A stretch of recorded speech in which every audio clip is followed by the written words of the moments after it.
반전이라는 제목으로 오늘 말씀 함께 나누길 원합니다.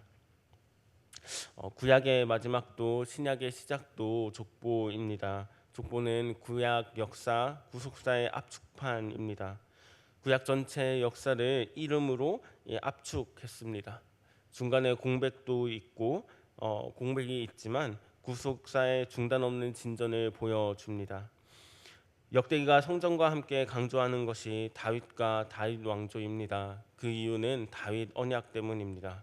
포로에서 돌아온 백성, 열국의 압제에 있는 백성에게 유일한 희망은 바로 하나님의 그 약속, 다윗 왕조를 영원히 세우겠다 하는 하나님의 언약입니다. 언젠가 다윗의 후손으로 다윗보다 더 위대한 왕이 오셔서 세우실 그 영원한 나라를 이 포로된 백성들, 포로에서 귀국한 백성들은 그것을 염원했습니다. 족보에서 시작해서 이 족보는 이 아담에서 시작해서 포로 귀한 자들의 명단, 예루살렘에 정착한 백성들에게까지 이르게 됩니다. 더 나은 삶보다 더 나은 뜻을 이루기 위해서 재건의 꿈을 가지고 하나님의 뜻에 반응한 이들까지 이어집니다. 족보는 역사의 전 주제가 누구인지를 보여줍니다. 하나님이 시작하신 족보입니다. 인간의 죄악에도 불구하고 은혜와 자비로 이어오신 하나님의 역사입니다. 따라서 이 족보에 있는 수많은 이름과 함께 기억해야 될 것은 하나님의 이름입니다. 그리고 족보는 포로에서 돌아온 세대를 아담에게까지 연결합니다. 지금 현 세대에 있는 백성들을 아담에게까지 연결해 줍니다. 포로 생활로 인해서 지치고 하나님의 역사가 보이지 않는 그들에게 그들을 향한 하나님의 사랑과 계획이 아브라함이나 이 출애굽보다 훨씬 이전에 인류 창조에서부터 시작되었음을 보여줍니다. 지금 있는 하나님의 사랑이 하나님이 최초의 창조를 하실 때부터 그때부터 이어지고 있다는 사실을 보여주는 것이죠. 또한 족보는 마치 세계지도처럼 이스라엘뿐만 아니라 열방까지 보여줍니다. 이방도 하나님의 목적 아래 있고 이스라엘은 그 원대한 목적의 중심에 놓여져 있습니다. 이처럼 역대기는 구조와 족보를 통해서 포로 생활을 끝내고 돌아온 백성에게 역사의 주인이 하나님이심을 알리고 창조와 회복 속에 담긴 하나님의 뜻을 깨닫게 하며 암담한 현실 앞에 언약 백성으로서의 정체성과 사명을 일깨워 줍니다.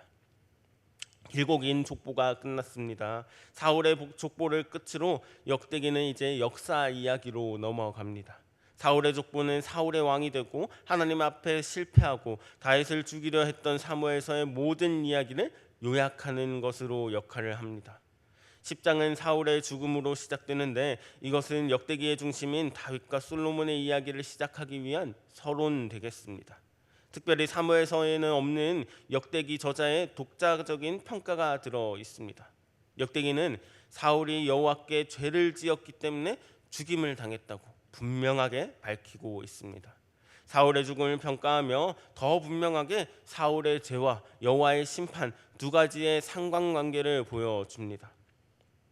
사울의 잘못은 도덕적인 죄가 아니었습니다. 사울의 죄는 여호와의 말씀을 지키지 않은 것과 신접한 여인에게 가르침을 쳐나가고 여호와께 묻지 않았음입니다.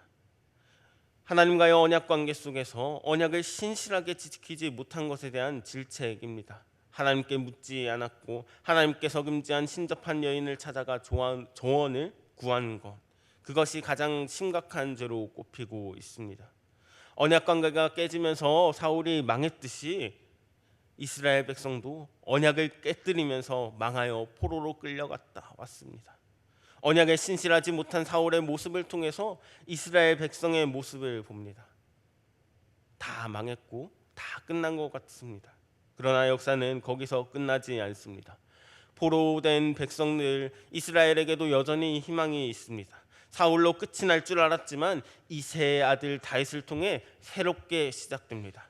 다윗에 대한 언급은 앞으로 나올 이야기들의 서론 되겠습니다.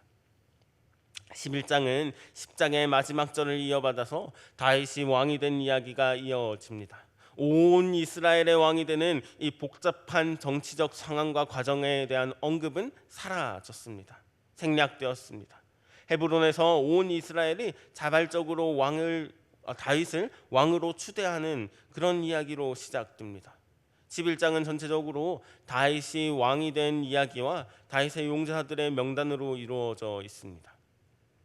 헤브론 사람들은 다윗을 왕으로 세우면서 당신은 우리의 친척입니다라고 얘기합니다. 이것은 단순한 친인척 관계를 넘어서서 우리는 다윗을 절대적으로 지지합니다라는 의미입니다.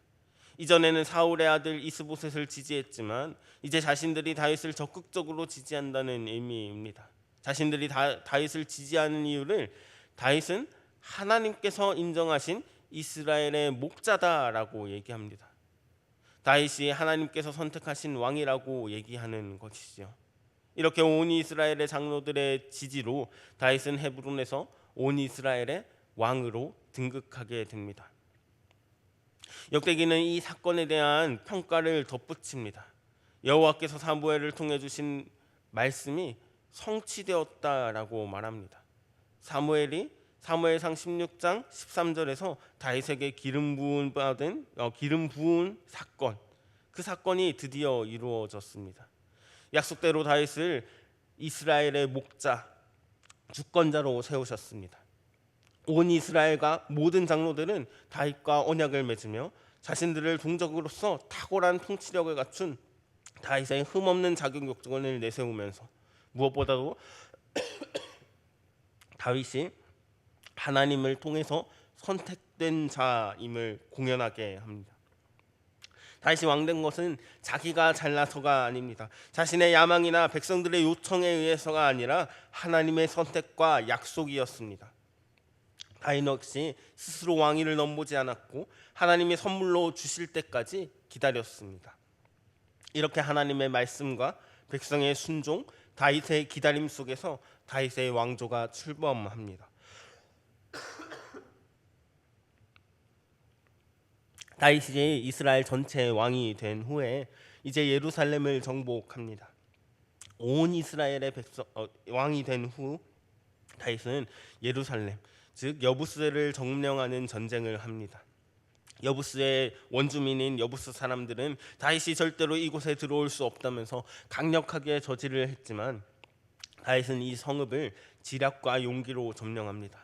역대기는 이 모든 성취와 계속되는 성공이 모두 하나님께서 다윗과 함께 하셨기 때문이라고 평가합니다. 포로로 끌려갔던 노예에게, 돌아왔지만 아무것도 없는 이주민에게, 아무런 희망도 꿈도 꿀 수 없는 그들에게 하나님은 어떤 분으로 느껴졌을까요? 어쩌면 하나님이 없어 보이지는 않았을까요? 하나님이 있다면 절대로 이런 일이 일어날 수 없다고 느끼진 않았을까요? 그러나 그럼에도 불구하고 하나님은 계속해서 회복을 말씀하십니다.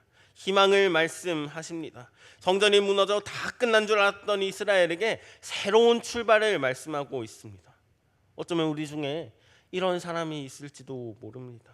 눈을 들어서 세상을 바라보면 꿈을 꿀 수 없는 사람, 내 현실을 바라보면 희망이라고는 품을 수 없는 사람, 하는 것마다 안 되며 내가 기도했던 대로 되지 않아 하나님을 더 이상 신뢰할 수 없는 사람, 그 사람에게 오늘 본문이 뭐라고 말씀하시나요? 오늘 본문이 어떤 하나님에 대해서 얘기하고 있나요? 그럼에도 불구하고 하나님은 신실하시다고 말씀하십니다. 회복을 말합니다. 희망을 말합니다. 하나님의 위대한 반전이 있다고 얘기합니다. 우리 하나님은 반전의 하나님입니다. 사울로 인해서 이스라엘이 망한 듯 보였습니다. 성전이 무너져 더 이상 꿈꿀 수 없습니다. 그러나 다윗을 세우시고 다윗의 언약을 기억하시며 우리를 세워 나가십니다. 하나님과 함께하는 그 다윗을 통해서 우리를 회복시키십니다. 반전의 하나님께 매달리며 주님께만 소망을 두는 우리 성서중부교회 성도 되길 간절히 기도합니다. 기도하겠습니다. 반전의 하나님 참 감사합니다. 주님은 포로로 끌려갔던 노예에게, 돌아왔지만 아무것도 없는 이주민에게 소망을 주시고 희망을 주시고 다시 꿈꿀 수 있게 하시는 반전의 하나님입니다. 오늘 삶이 무너져 있고 세상을 바라보면 참담하고 더 이상 하나님을 신뢰할 수 없는 우리에게도 동일하신 반전의 하나님임을 믿습니다. 다시 꿈꿀 수 있게 소망을 불어넣어 주시고 주님이 유일하신 희망임을 기억하게 하시며 오늘도 황폐한 땅을 한 걸음 한 걸음 걸어가며 하늘을 바라보게 하여 주시옵소서. 그렇게 하나님의 때 하나님의 방법으로 하나님의 반전을 경험하게 하시옵소서. 예수 그리스도의 이름으로 기도드리옵나이다. 아멘.